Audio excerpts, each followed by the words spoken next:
This is CBS 2 News at 5. Good afternoon, I'm Rob Johnson. It's 5 o'clock. We won't hear him on the witness stand, but that doesn't mean former Governor Rod Blagojevich isn't talking.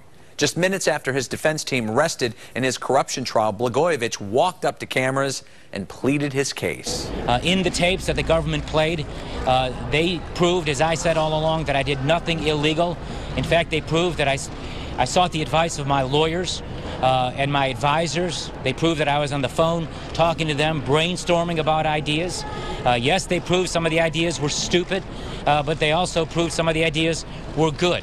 Sam Jr. still, at this moment, wanted me to testify, and frankly, so did I. But I relied on the judgment, ultimately, and the advice of Sam Adams Sr., who's the coach of our team.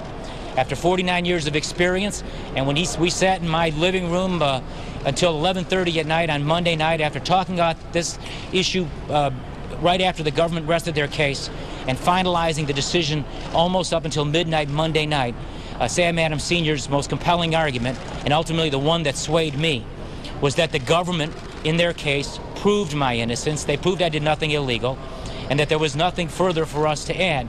And I've learned a lot of lessons from this whole experience, and perhaps maybe the biggest lesson I've learned is that I talk too much. Thank you. CBS 2's Dana Kozloff is in the newsroom, and Dana, the defense told jurors one thing, and now they're doing something entirely different. And Rob, will that come back to haunt them? Rod Blagojevich's attorneys insist it shouldn't be an issue. The judge will instruct jurors not to make it one. But experts say that is not a given.